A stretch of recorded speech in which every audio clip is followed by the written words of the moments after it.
Selamat malam semuanya.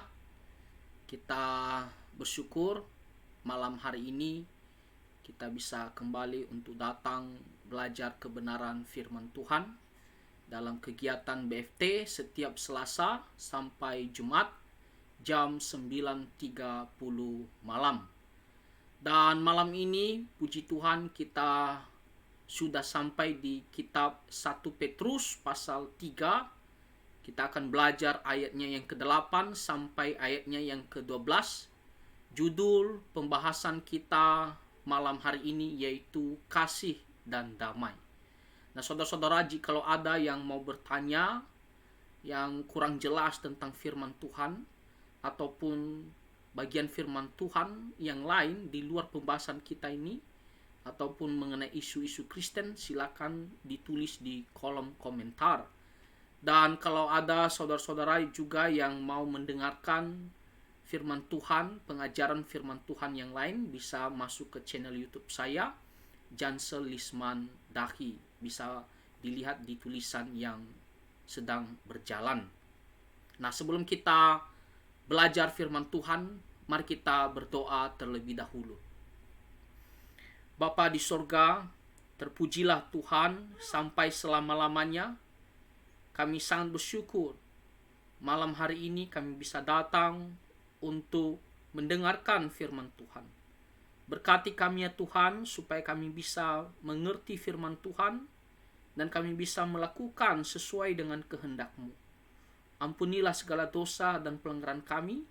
Kami berdoa di dalam nama Tuhan Yesus Kristus. Amin. Saudara-saudara, kita akan mendengarkan firman Tuhan dari kitab 1 Petrus pasal 3 ayat 8 sampai ayat yang ke-12. Judul pembahasan kita adalah kasih dan damai. Nah, sebelumnya kita sudah mendengarkan firman Tuhan yang disampaikan melalui Rasul Petrus terhadap para istri dan juga para suami. Bagaimana mereka harus hidup di dalam keluarga. Bagaimana mereka harus bersikap terhadap satu sama lain. Nah, pada malam hari ini di sini Rasul Petrus dia kembali menasihati bukan hanya kepada orang tertentu, orang Kristen tertentu, tetapi kepada kita semua orang Kristen. Jadi ini berbicara bukan lagi terhadap kelompok saja, tetapi ini sudah menyangkut secara umum. Ya, kalau sebelumnya Rasul Petrus berbicara khusus kepada para hamba, lalu setelah itu dia berbicara kepada para istri, para suami. Nah, tetapi malam ini dia berbicara kembali secara umum.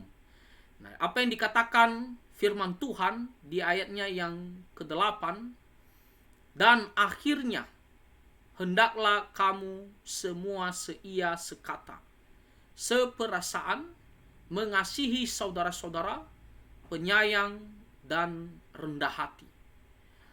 Rasul Petrus dia mengajarkan kita semua orang-orang percaya di dalam berinteraksi satu sama lain sebagai saudara seiman. Bagaimana kita harus bersikap sebagai orang Kristen, anak-anak Tuhan. Di sini dikatakan bahwa kita semua orang-orang yang percaya kepada Tuhan, kita harus seia sekata. Artinya apa? Kita sepakat, ya, tidak berbeda satu sama lain. Nah, lebih jelasnya lagi, maksud daripada seia sekata di sini adalah sepikir, ya. Tidak pikiran yang satu berbeda dengan pikiran yang lain. Pemahaman yang satu berbeda dengan pemahaman yang lain. Ya. Di sini dikatakan kita harus sepikir, ya, atau seia sekata. Nah, dalam hal apa? Nah, tentunya ini berhubungan dengan iman kita sebagai orang Kristen. Dalam hal yang pertama adalah dalam hal memahami kebenaran firman Tuhan. Dasar kita adalah Alkitab. kita harus satu pikiran sesuai dengan firman Tuhan. Apa yang diajarkan oleh firman Tuhan, itulah yang kita setujui. Kita mengatakan itulah yang juga yang saya mau. Itulah pendapat saya. Itulah yang saya mau ikuti. Tidak apa kata firman Tuhan A lalu kita mau B. Ya, tidak. Tapi kita dalam hal memahami firman Tuhan, dalam hal hidup ya sehari-hari, kita harus berpatokan terhadap firman Tuhan. Ya. Pemahaman kita terhadap firman Tuhan tidak boleh ya kita bertentangan. Ya. Apa yang diajarkan oleh firman Tuhan, kita harus sama-sama mengatakan itulah ya yang kita sepakati, yang kita setujui dan kita lakukan. Nah, itulah maksudnya mengapa di sini Rasul Petrus mengatakan kita harus seia sekata, ya sepikir di dalam Tuhan sesuai dengan firman Tuhan. Ya, artinya apa? Kita mau memikirkan, kita mau memandang seperti apa yang dikatakan oleh firman Tuhan. Sebagai orang-orang Kristen, kita harus memiliki sikap seperti ini. Punya pandangan, punya pikiran seperti apa yang diajarkan oleh firman Tuhan. Barulah kita bisa ya sepikir sebagai orang Kristen. Bisa seia sekata, bisa setuju satu sama lain. Kalau kita menjadikan firman Tuhan sebagai patokan di dalam kehidupan kita orang-orang Kristen. Ya. Lalu di sini dikatakan lagi kita harus seperasaan. Ya. Artinya apa? Kita harus saling peduli satu sama lain. Ada rasa perhatian satu sama lain. Ada rasa belas kasihan satu sama lain. Ketika dia sedang berduka cita, kita ikut berduka cita. Kita merasakan apa yang dia alami, apa yang dia rasakan pada saat itu. Ketika dia bersuka cita, kita juga ikut bersuka cita. Jadi ada suatu ya simpati ataupun rasa peduli, perhatian terhadap satu sama lain. Bukan kita merasa ya saya urus diri saya sendiri, mau apa yang terjadi terhadap kamu, saya tidak peduli. Mau kamu duka cita, mau kamu suka cita, mau kamu ada masalah, mau kamu sedih, mau kamu bergembira, saya tidak peduli. Tidak mengatakan demikian, saudara-saudara. Jadi kita mau merasakan apa yang dirasakan oleh orang lain. Ada rasa simpati. Ya. Bukan kita hanya mau memikirkan perasaan kita sendiri saja. Dan tidak peduli tentang perasaan orang lain. Nah, sebagai orang Kristen, kita harus punya sikap seperti ini. Rasa peduli satu sama lain. Lalu selanjutnya dikatakan mengasihi saudara-saudara. Ya. Mengasihi di sini ya, dalam arti apa? Kita harus punya perasaan yang dimana kita mau ya ada rasa menyayangi, kita ada rasa perhatian, kita mau menolong, kita mau membantu. Ya. Dan di sini dikatakan saudara-saudara. Saudara-saudara di sini bukanlah saudara kandung atau keluarga, tetapi di sini adalah saudara seiman. Ya, semua orang Kristen kita harus punya rasa kasih sayang. Kalau kepada orang-orang yang tidak mengenal Tuhan saja, kita harus berbuat baik kepada mereka. Kita harus mengasihi mereka. Ya. Terlebih-lebih kepada saudara seiman kita, kita harus berbuat baik. Ya. Bertindak sesuatu yang mendatangkan hal yang baik kepada saudara seiman kita. Ya. Lalu selanjutnya dikatakan penyayang. Ya. Penyayang di sini bukan hanya kita ya, ada rasa peduli, rasa kasih, tetapi juga ada rasa sabar menerima apa yang menjadi kelemahannya. Menerima apa yang menjadi kekurangannya. Bukan kita hanya mau mengasihi saudara seiman kita kalau kita anggap sesuai dengan apa yang kita inginkan, apa yang kita mau. Tidak, saudara-saudara. Sekalipun dia punya kelemahan, dia punya kekurangan, dia punya masalah, kita tetap sabar, ya. Tidak karena ada kekurangannya lalu kita tidak peduli lagi dengan dia. Tidak, tetapi ada rasa mau menerima kelemahannya. Makanya di sini dikatakan penyayang. Kita kalau sudah sayang kepada seseorang, kita mau terima kelemahannya. Orang mengatakan menerima kelebihan dan kekurangannya. Demikian juga kita. Ketika di sini dikatakan firman Tuhan terhadap saudara seiman kita, kita harus punya rasa sebagai rasa penyayang. Kita harus menerima kekurangannya, menerima kelemahannya. Dan sebaliknya juga, orang tersebut harus menerima kekurangan kita dengan kesabaran. Lalu di sini dikatakan rendah hati. Maksudnya apa? Maksudnya adalah tidak saling merendahkan, menghina satu sama lain. Tidak saling menyombongkan satu sama lain.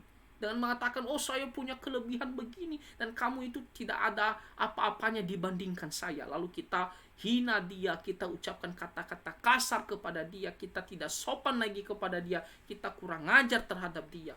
Kita menganggap dia bukan siapa-siapa di hadapan kita. Meskipun kita adalah orang Kristen, tetapi godaan itu begitu banyak. Banyak orang yang Kristen, tetapi kesombongannya ada. Merendahkan orang lain itu ada. Dan kita semua memiliki godaan yang besar untuk bisa jatuh ke dalam dosa.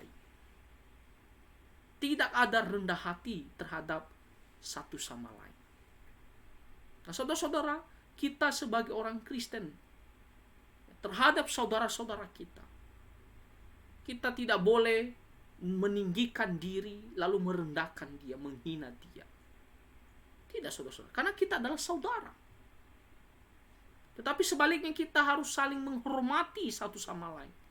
Kita harus sopan terhadap satu sama lain. Kita harus menghargai satu sama lain. Meskipun kita secara manusia merasa memang ada kelebihan kita dibandingkan dia. Tetapi kita tetap harus menghormati dia. Meskipun kita merasakan bahwa dia ada kekurangan. Bukan hanya kita sabar, tetapi kita juga harus menghormati dia, menghargai dia.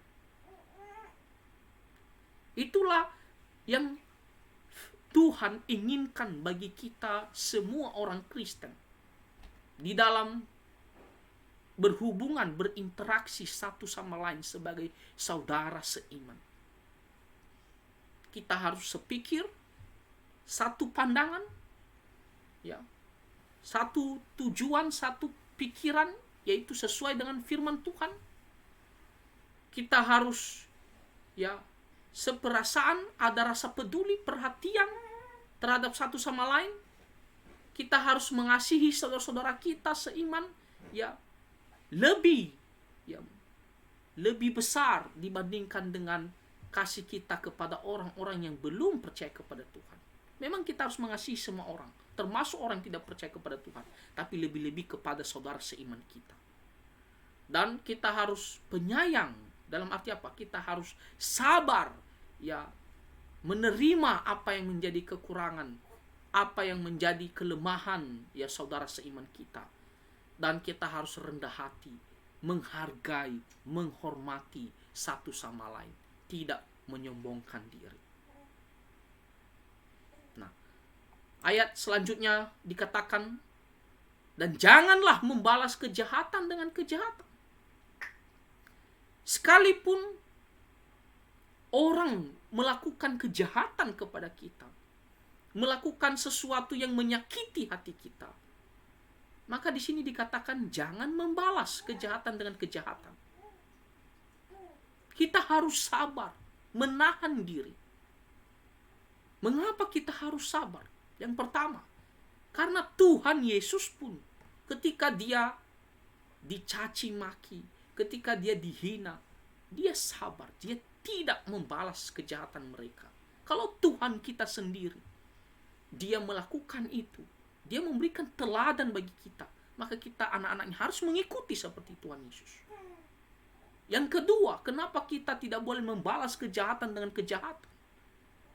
Karena pembalasan itu adalah hak Tuhan, bukan hak kita manusia. Tuhan itu selalu memperhatikan setiap perbuatan manusia. Dan Tuhan itu adil. Pada waktunya, kalau orang tersebut tidak bertobat, Tuhan akan menghukum dia. Kita sebagai anak-anak Tuhan, kalau kita terus menyakiti saudara kita, saudara seiman kita, Tuhan akan mendisiplinkan kita, memberikan ganjaran supaya kita sadar dan bertobat. Jadi di sini dikatakan jangan membalas kejahatan dengan kejahatan, atau caci maki dengan caci maki. Bukan dia menghina kita, mengucapkan kata-kata yang tidak sopan terhadap kita, lalu kita dengan emosinya, ya, tanpa menguasai diri, kita juga cepat-cepat mengucapkan kata-kata ya yang memaki dia, yang menghina dia, yang merendahkan dia. Tidak, saudara-saudara. Kita harus bisa menguasai diri, mengontrol diri, agar kita tidak juga ikut jatuh ke dalam perbuatan jahatnya. Jangan kita membalas caci maki dengan caci maki. Nah, tetapi sebaliknya, apa yang harus kita lakukan? Di sini dikatakan, hendaklah kamu memberkati. Maksudnya apa? Ya. Maksudnya adalah, hendaklah kamu doakan dia, supaya dia bisa bertobat, supaya dia bisa sadar dan mengubah sikap perilakunya yang jahat tersebut. Apa kata Tuhan Yesus? Kasihilah musuhmu dan berdoalah bagi yang menganiaya kamu. Tidak hanya mengasihi dalam arti apa kita sabar, tetapi bahkan kita harus berdoa bagi mereka, mendoakan sesuatu yang baik ya mengenai mereka. Bayangkan mereka sudah melakukan kejahatan terhadap kita, tapi kita katakan di sini harus mendoakan mereka, memohon sesuatu yang baik terhadap orang yang berbuat jahat itu kepada kita. Itulah maksudnya hendaklah kamu memberkati. Jadi jangan keluarkan kata-kata yang jahat untuk membalas kejahatan, tapi sebaliknya berdoalah untuk dia supaya Tuhan memberikan sesuatu yang baik kepada dia, terutama supaya dia bisa sadar, bertobat, dan Tuhan tidak menghukumnya. Itulah maksudnya ya hendaklah kamu memberkati. Ya, bukan kita langsung datang lalu menumpangkan tangan di atasnya memberkati dia, bukan itu maksudnya ya. Tapi maksudnya adalah kita berdoa, memohon supaya Tuhan memberikan sesuatu yang baik kepada dia walaupun dia jahat, tapi kita doakan dia supaya dia bisa sadar dan bertobat. Nah, itu kan berkat bagi dia.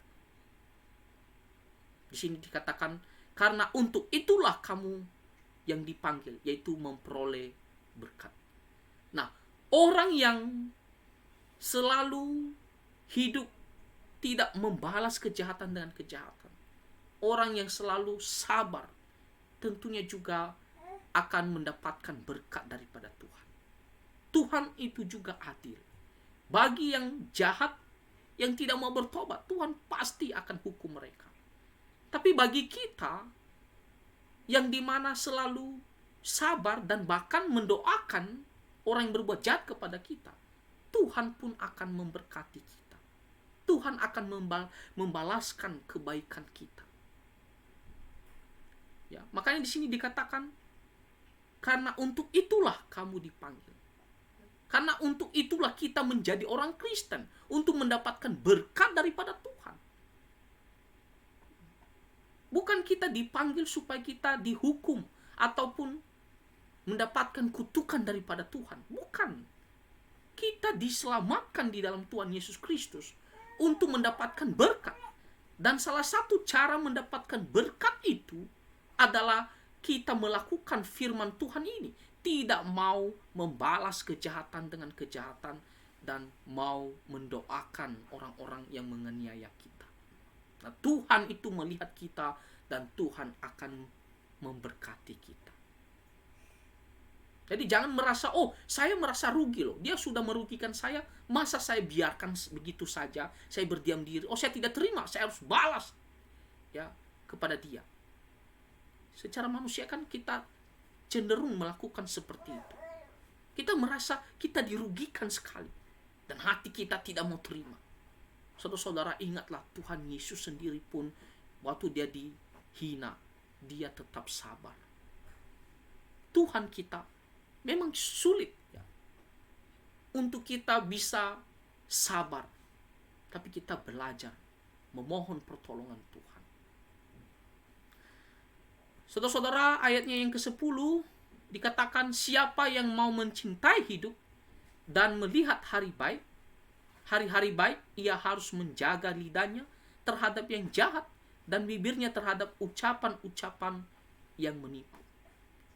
Ya, kalau kita mau mendapatkan sesuatu kebaikan daripada Tuhan, mau melihat hari-hari di mana kita mendapatkan ya kebahagiaan ya di dalam Tuhan, ada berkat, ada upah di dalam Tuhan, maka kita harus ya menjaga lidah kita terhadap yang jahat. Jangan karena dia mengucapkan kata-kata kotor yang menghina, tidak sopan, lalu kita juga dengan sembarangan, dengan gampang juga mengucapkan kata-kata yang jahat sekali. Kita harus mengontrol lidah kita ini.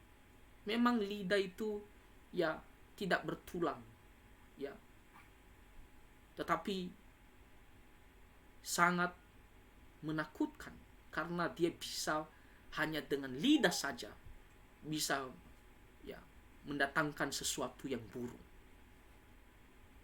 Jadi saudara-saudara, harus kita bisa menjaga lidah kita. Jangan gampang mengucapkan kata-kata yang jahat.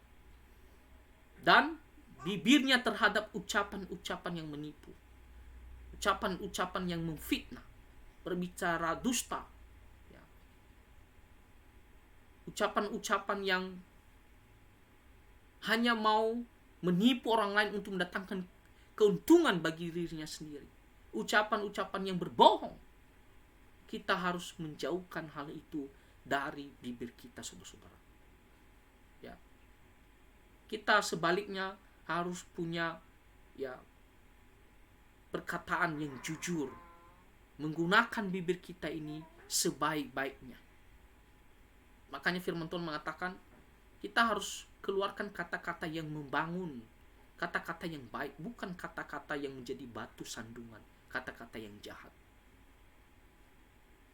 Ini sangat penting bagi kita, karena meskipun kita sudah menjadi orang Kristen, tetapi kita ini masih di dalam tubuh yang dimana punya karakter-karakter yang cenderung mau melakukan dosa. Nah, kita harus bisa mengontrol diri. Sebagai orang Kristen harus punya sikap seperti ini. Ya. Lalu selanjutnya ayat yang ke-11 dikatakan ia harus menjauhi yang jahat dan melakukan yang baik. Ia harus mencari perdamaian dan berusaha mendapatkannya. Lihat kata harus ya. Dikatakan harus menjauhi yang jahat dan melakukan yang baik. Artinya apa? Suatu kewajiban, tidak ada pilihan. Ketika kita menjadi orang Kristen, tak ada pilihan bagi kita mau yang mana, mau kita yang baik atau yang jahat, tidak. Kita harus ya menjauhi yang jahat. Artinya apa? Menghindarkan hal-hal yang tidak baik ya dari diri kita. Jangan sampai ada pada diri kita. Dan sebaliknya kita harus melakukan hal-hal yang sesuai dengan firman Tuhan. Melakukan hal-hal yang baik. Dikatakan di sini ia harus mencari, lihat kata harus lagi, mencari perdamaian. Dalam arti apa? Tidak suka mencari perselisihan, pertengkaran, tetapi sebaliknya perdamaian, ya. Ada hubungan yang baik ya dengan orang-orang lain. Membangun sesuatu ya hubungan yang baik dengan orang-orang lain, bukan mencari musuh, mencari perselisihan, mencari lawan. Bukan. Orang Kristen harus menciptakan perdamaian dimanapun dia berada. Bukan di mana kita berada lalu sudah terdapat musuh kita. Di mana kita berada dapat lagi musuh kita. Suka berselisih. Suka menciptakan hal-hal yang di mana ribut. Tidak, saudara-saudara. Di sini dikatakan kita harus mencintai perdamaian. Mencari. Dikatakan di sini dan berusaha mendapatkannya. Berusaha. Itu berarti memang tidak gampang menciptakan kedamaian. Hubungan yang baik dengan orang lain tidak gampang memang. Karena kita sama-sama manusia. Kita punya karakter masing-masing. Kita punya keinginan masing-masing. Yang mungkin kita bisa berbeda. Tetapi di sini dikatakan berusaha. Artinya dengan sekuat tenaga. Dengan penuh perjuangan. Kita harus menciptakan kedamaian, hubungan yang baik terhadap satu sama lain. Bahkan meskipun kita merasa sulit untuk memiliki hubungan yang baik dengan orang ini, tetap juga kita harus berusaha. Kita merasa kelakuannya sudah keterlaluan, kita tetap juga harus berusaha menciptakan hubungan yang baik dengan orang tersebut. Bukan sebaliknya menciptakan hal-hal yang berselisih, hal-hal yang gampang berseteru. Tidak. Orang Kristen dimanapun kita berada, kita harus usahakan ada kedamaian terhadap siapapun kita berhubungan. Usahakan ataupun minimalkan perselisihan dengan orang lain. Ayatnya yang ke-12 dikatakan sebab mata Tuhan tertuju kepada orang-orang benar. Lihat. Tuhan memperhatikan orang-orang benar. Tuhan menjaga orang-orang benar. Tuhan menyertai orang-orang benar. Tuhan memimpin orang-orang benar.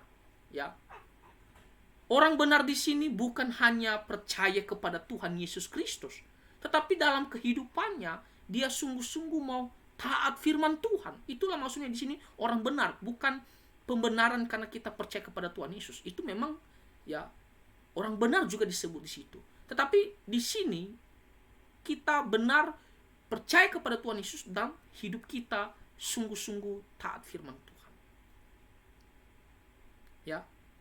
Tuhan tidak menutup mata atau seolah-olah dia lalai perhatiannya terhadap orang-orang yang benar. Tidak. Tapi dia selalu memperhatikan. Dia selalu menyertai. Di sini dikatakan dan telinganya kepada permohonan mereka yang minta tolong.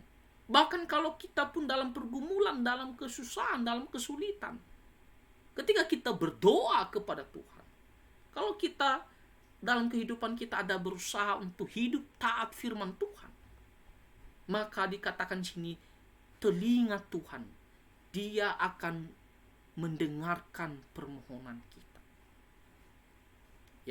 Dia akan berbelas kasihan menjawab doa-doa kita.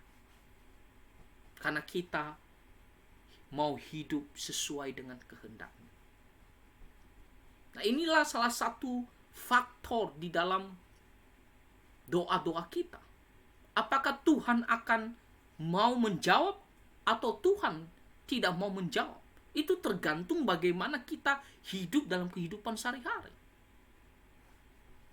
Meskipun kita punya suatu keyakinan yang besar bahwa Tuhan pasti akan mendengarkan doa kita. Meskipun kita berdoa dengan kata-kata yang tepat dan indah, sistematis. Tapi kalau kehidupan kita sehari-hari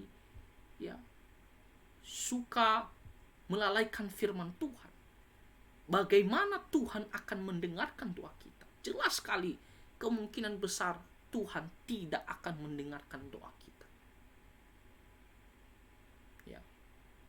Tapi kalau kita mau berusaha, memang tidak bisa sempurna. tapi kita ada berusaha dengan sungguh-sungguh mau hidup taat firman Tuhan. Maka ketika pun kita berseru memohon pertolongan Tuhan, Tuhan akan berbelas kasihan mendengarkan doa kita. Nah, di sini dikatakan sebaliknya, wajah Tuhan menentang orang-orang yang berbuat jahat. Tuhan dengan murkanya, Dia akan datangkan kepada orang-orang yang hidup di dalam dosa. Tuhan benci kepada orang-orang yang berbuat jahat. Ya. Tuhan tidak suka dengan orang-orang yang hanya mau hidup di dalam kedagingan, di dalam hawa nafsunya saja.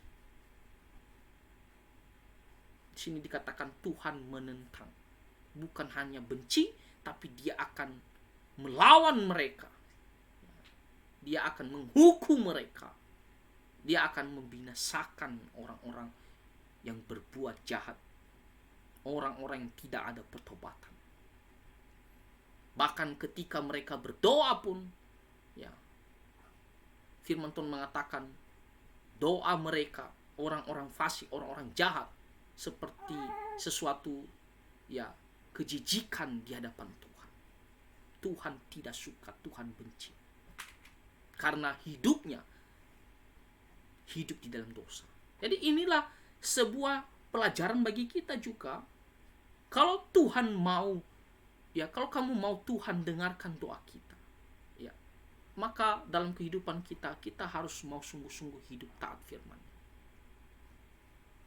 Ya, maka dengan belas kasihannya Dia akan mendengarkan doa kita. Nah, jadi saudara-saudara, inilah firman Tuhan yang disampaikan Rasul Petrus, ya, kepada orang-orang Kristen, kepada kita semua. Ya, bukan hanya kepada orang-orang Kristen yang tersebar di beberapa daerah, ya. Kita bisa melihat di 1 Petrus pasal 1 ayat pertama, tetapi juga kepada kita orang Kristen secara umum. Bagaimana kita harus hidup, ya, satu sama lain, dan hidup, ya, sesuai dengan iman Kristen. Ya. Kita harus mengasihi saudara seiman, peduli, kita harus sabar, ya. Kita harus menerima kekurangan mereka. Kita harus satu, ya, satu pikiran, satu pandangan, yaitu sesuai dengan firman Tuhan. Dan kita harus terus hidup berbuat baik tanpa membalas kejahatan dengan kejahatan. Ya, maka Tuhan selalu memperhatikan kita, bahkan Tuhan akan mendengarkan doa-doa kita. Ya. Nah, itu saja firman Tuhan yang bisa kita renungkan pada malam hari ini. Kiranya kita bisa mengerti dan kita bisa melakukannya untuk kemuliaan nama Tuhan Yesus Kristus. Mari kita bersatu di dalam doa.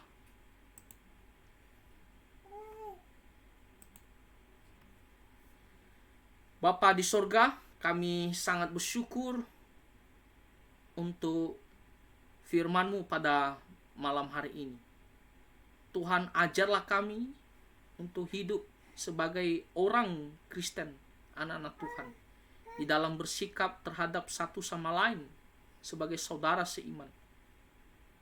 Kiranya Tuhan menolong kami. Tuhan, ampunilah dosa dan pelanggaran kami. Dalam nama Tuhan Yesus Kristus kami berdoa. Amin. Saudara-saudara, itu saja firman Tuhan pada malam hari ini. Dan malam ini kita belum bisa menyanyikan satu lagu pujian. Besok kita akan mulai, ya, karena ada sedikit, ya, masalah, ya, terhadap fasilitas. Tapi besok kita sudah bisa mulai untuk pujian, ya. Jadi mari kita terus datang belajar firman Tuhan setiap Selasa sampai Jumat jam 9.30 malam. Dan kita share juga, kita ajak supaya banyak orang yang terus datang untuk mendengarkan firman Tuhan. Itu saja dan selamat malam. Tuhan Yesus memberkati kita semua. Amin.